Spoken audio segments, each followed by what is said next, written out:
जब भी कोई फिल्म हॉलीवुड से इंडिया आती है तो उसका पहला टेस्ट कौन लेता है बताइए? Film critic, audience? नहीं, सबसे पहले दरवाज़ा खटखटाना पड़ता है सीबीएफसी का और शुरू होती है अग्नि परीक्षा। एक किस काट दो, थोड़ा सा बोल्ड सीन ब्लर कर दो, रिलीजन टच हो गया डिस्क्लेमर चिपका दो।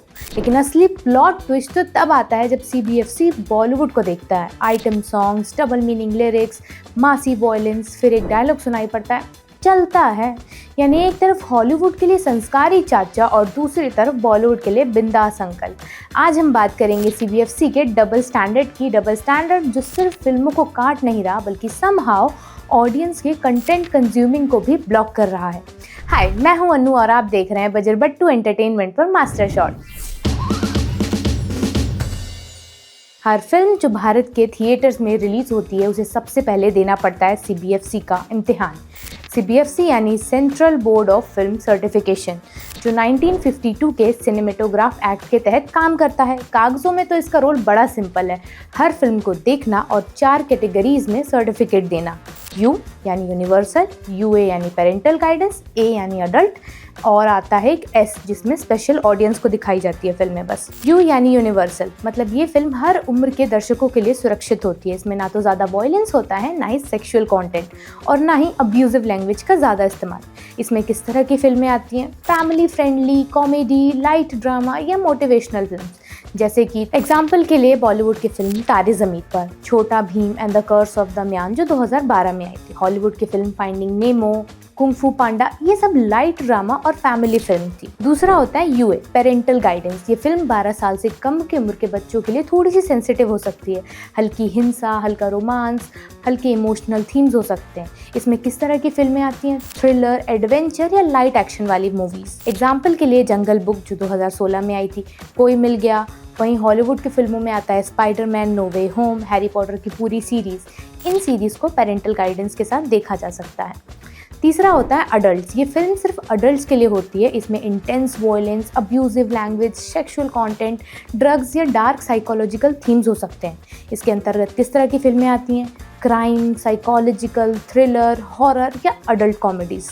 एग्जाम्पल के लिए उड़ता पंजाब, कबीर सिंह, हॉलीवुड की डेडपूल, जोकर, ये सारी फिल्में इसके अंतर्गत आती हैं। चौथा है एस यानी स्पेशल ऑडियंस। ये फिल्में सिर्फ किसी खास प्रोफेशन या ग्रुप के लिए बनाई जाती हैं, जैसे डॉक्टर्स, साइंटिस्ट या लॉ एनफोर्समेंट। किस तरह की फिल्में इसके अंतर्गत आती हैं? मेडिकल ट्रेनिंग, साइंटिफिक डॉक्यूमेंट्रीज या रिसर्च ओरिएंटेड फिल्में। इसके अलावा उनका काम ये भी देखना होता है कि फिल्म में ऐसा कुछ तो नहीं जो देश की संप्रभुता, सुरक्षा, पब्लिक मोरालिटी और धर्म और जाति के बीच नफरत फैलाने का काम करे।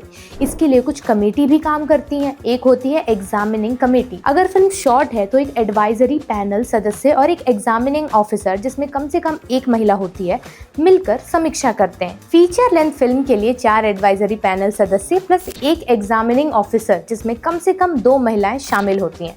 इसी फिल्म देखे, हर सदस्य लिखित सुझाव दे, उसमें कट सुझाए और फिर रिपोर्ट सीबीएफसी अध्यक्ष को भेजी जाए। फिर आती है रिवाइजिंग कमेटी। अगर इसी प्रमाणन देने से इनकार करता है तो विवादित कट्स की मांग करता है तो निर्माता इसे आरसी में भेज सकते हैं। आरसी में बोर्ड चेयरपर्सन और 9 एडवाइजरी पैनल सदस्य होते हैं जो ईसी के सदस्य नहीं होते। कम से कम 2 महिलाएं भी शामिल होती हैं और कोरम 4 सदस्यों का होता है, जिसमें चेयरपर्सन के पास टाई ब्रेकर वोट होता है। आरसी फिल्म को फिर से देखती है और बहुमत निर्णय के आधार पर काम करती है। निर्णय अंतिम माना जाता है अगर चेयर के अलावा सदस्य फिर दोबारा समीक्षा नहीं चाहते। तीसरा जरूरी हिस्सा है फिल्म सर्टिफिकेशन एपीलिएट ट्रिब्यूनल। यदि निर्माता आरसी के निर्णय से संतुष्ट ना हो तो वो एफसीएटी में अपील कर सकते हैं। एफसीएटी को रिटायर्ड जजेस एवं अनुभवी सिनेमा समुदाय के सदस्यों से गठित किया जाता है और ये 30 दिनों के भीतर उपयुक्त निर्णय दे सकता है। हालांकि साल 2021 में इसे अबॉलिश कर दिया गया था। अब फिल्म मेकर्स को किसी भी तरह की शिकायत के लिए सीधे उच्च न्यायालय यानी हाईकोर्ट में अपीलीय प्रक्रिया शुरू करनी होगी। कई निर्देशक जैसे अलंकृता श्रीवास्तव, जिन्होंने लिपस्टिक अंडर माई बुर्खा का निर्देशन किया था, और विशाल भारद्वाज ने इसे सिनेमा के लिए दुखद दिन बताया था और आर्टिस्टिक फ्रीडम के लिए सेटबैक भी बोला था। डायरेक्टर देवाशीष मखीजा ने कहा था कि अब जिन फिल्म मेकर्स ने सेल्फ सेंसर नहीं किया है उनके पास अब कोई आसान रास्ता नहीं बचता। हाई कोर्ट्स में इन फिल्मों के जाने से इनके रिलीज में डिले हो सकता है और फिल्म मेकर्स को आर्थिक बोझ भी झेलना पड़ता है। बात करें मौजूदा समय के सीबीएफसी अध्यक्षता की तो वो प्रसून जोशी के पास है, जो 12 अगस्त 2017 से पद पर हैं। Prasoon Joshi lyricist, dialogue writer रह चुके हैं, जिन्होंने रंग दे बसंती, तारे ज़मीं पर, फना, ब्लैक, दिल्ली 6 और भाग मिल्खा भाग जैसी फिल्मों के लिए काम किया है और साल 2017 में पहलाज निहलानी के हटाए जाने के बाद से सीबीएफसी की चेयरपर्सन की पोजीशन संभाल रहे हैं।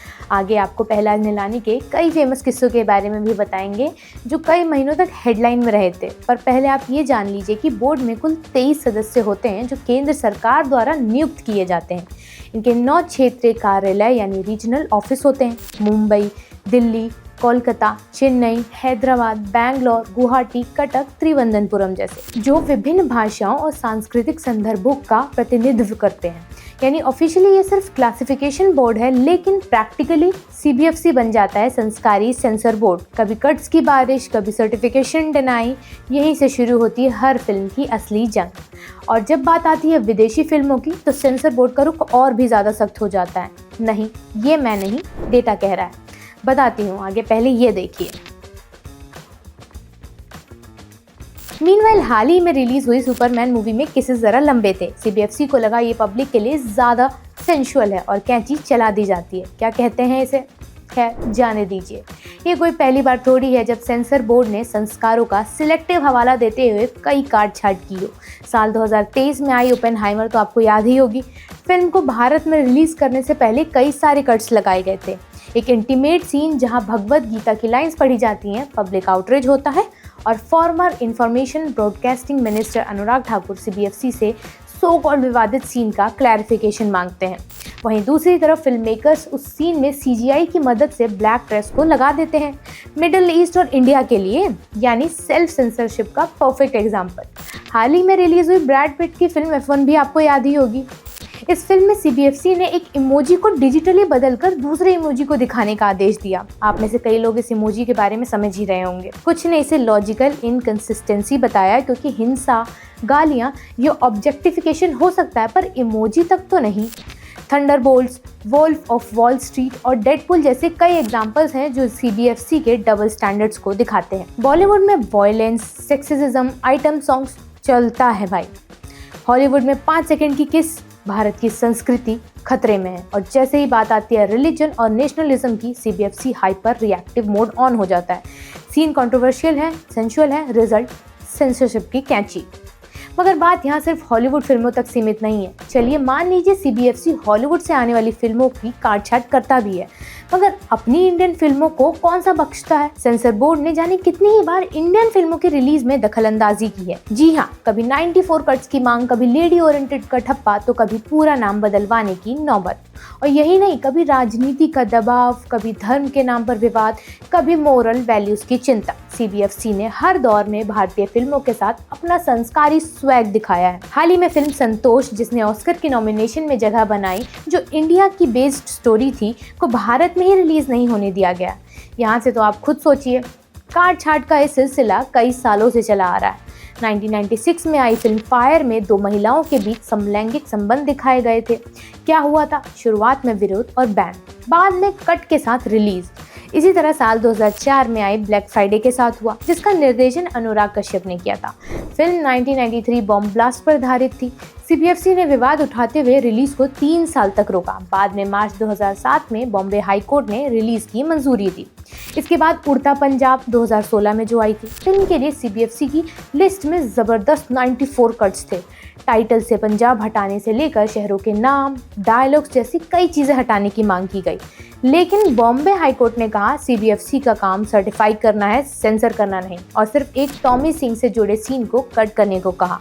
इन 94 कट्स ने पूरे देश में सवाल खड़े कर दिए। क्या सीबीएफसी सिनेमा को सर्टिफाई कर रहा है या पॉलिटिकल एजेंडा चला रहा है? उस वक्त के सीबीएफसी चीफ पहलाज निहलानी पर आरोप लगे कि वो रूलिंग पार्टी के दबाव में फिल्म की कहानी को काट देना चाहते हैं। वही निहलानी, जिन्होंने अपने कार्यकाल के दौरान पूर्व सीबीएफसी प्रमुख शर्मिला टैगोर पर आरोप लगाया था कि उन्होंने अपने बेटे सैफ अली खान के कारण फिल्म ओमकारा को बिना कट्स के पास किया था। लिपस्टिक अंडर माई बुरखा जो साल 2017 में आई, तो सबसे आइकॉनिक एग्जाम्पल है फ्रीडम ऑफ स्पीच को रोकने का। नीलानी ने इस फिल्म को too lady oriented, audio pornography और अब्यूजिव वर्ड से भरा हुआ बताया था और सर्टिफिकेशन देने से मना कर दिया था। इतना ही नहीं, फिल्म मेकर अलंकृता श्रीवास्तव ने क्रिटिक्स द्वारा कहा था कि ये फिल्म इसलिए रिजेक्ट हुई क्योंकि ये वुमेन की सेक्सुअलिटी डिजायर को दिखा रहा था जो उन्हें डाइजेस्ट नहीं हुआ। हालांकि बाद में FCAT ने निर्देश किया कि फिल्म को स्वैच्छिक और कुछ अतिरिक्त कट्स व डिलीशन के साथ सर्टिफिकेशन दिया जाए। साथ ही ये भी माना कि फिल्म में दिखाई गई कुछ गालियां और अंतरंग दृश्य कहानी के लिए जरूरी थे। फिल्म मेकर का कहना था कि CBFC और FCAT के काम करने के तरीके काफी अलग है। FCAT में कम से कम आप टेबल पर बैठकर उनसे बात कर सकते हैं, चर्चा कर सकते हैं, क्या बदलाव किए जा सकते हैं और वह चीज़ों को एक तार्किक तरीके से संभालते हैं। CBFC के साथ ऐसा नहीं है। हमें तो यहाँ मौका भी नहीं मिला कि हम बोर्ड से ये बात कर सके कि अगर इंटीमेट सीन की लंबाई कम कर दें तो क्या चलेगा। ऐसा ही कुछ पद्मावत के रिलीज़ के टाइम होता है। CBFC ने फिल्म को तुरंत पास नहीं किया। दिसंबर 2017 में सेंसर बोर्ड ने फिल्म को रिवाइजिंग कमेटी के पास भेजा।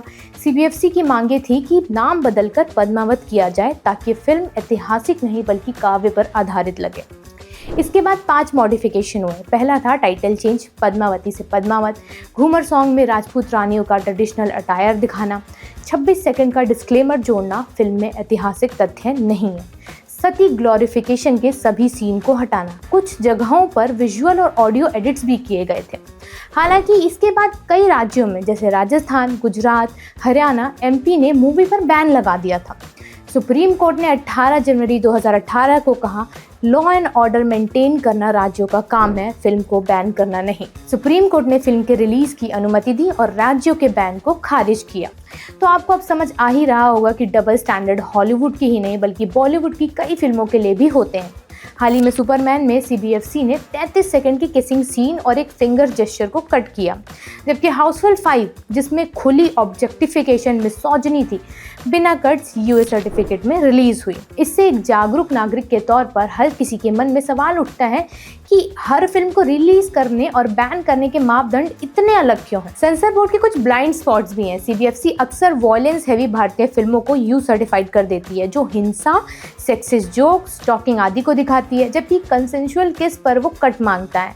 हैदर जैसी फिल्म में 41 कट्स हुए और बाद में उसे US सर्टिफिकेट मिला था। मूवी में रोमांस नहीं, हिंसा और मानवाधिकार उल्लंघन दिखाने की वजह से विवाद हुआ था। संतोष फिल्म जिसने पुलिस ब्रुटैलिटी और कास्ट वायलेंस जैसे विषय उठाए को भारत में रिलीज से मना किया गया क्योंकि CBFC की कट मांग नैरेटिव को कम्प्रिहेंसिबल नहीं छोड़ रही थी, जबकि वहीं बोर्ड उन्हीं संस्थागत कथाओं को बढ़ावा देने वाली फिल्मों को प्रमोट करता है। फुले और पंजाब 95 की तरह एंटी कास्ट और हिस्टोरिकल ट्रुथ बताने वाली फिल्मों को सेंसर्ड किया गया, जबकि संवेदनशीलता, नकारात्मक नैरेटिव वाली प्रोपेगेंडा फिल्मों पर कोई रोक नहीं लगाई गई। ये दर्शाता है कि CBFC बॉलीवुड फिल्म्स पर कई डिफरेंट स्टैंडर्ड्स रखता है। Sometimes moral policing, sometimes political appeasement, कभी स्टोरी लाइन हैम्पर करने वाली सीजर्स चलाता है तो कभी प्रेशर ग्रुप सेंटीमेंट्स के खिलाफ माइनर मॉडिफिकेशन तक सीमित रहता है। तो क्या रहा इस कोर्ट रूम का फैसला? CBFC के जज अब भी कुर्सी पर बैठे हैं। हॉलीवुड का एक और किसिंग सीन केस पेंडिंग है। बॉलीवुड के एक और item song on the way है और हम ऑडियंस बस उनके वर्डिक्ट का इंतजार कर रहे हैं। कभी सेंसर का हथौड़ा हमारी चॉइस तोड़ देता है तो कभी संस्कारी अंकल की मुस्कान के साथ सब चलता है। तो आप बताओ, CBFC सच में भारत के संस्कार बचा रहा है या हमारी फ्रीडम ऑफ सिनेमा का सेंसर बन रहा है? कमेंट में आप अपना वर्डिक्ट दो। खैर, आगे भी हम आपके लिए ऐसे ही ज़रूरी और मज़ेदार टॉपिक्स लाते रहेंगे। आपको बस लाइक, शेयर और सब्सक्राइब करना है बजरबट्टू एंटरटेनमेंट को। फिलहाल के लिए इतना ही, मिलते हैं अगली वीडियो में।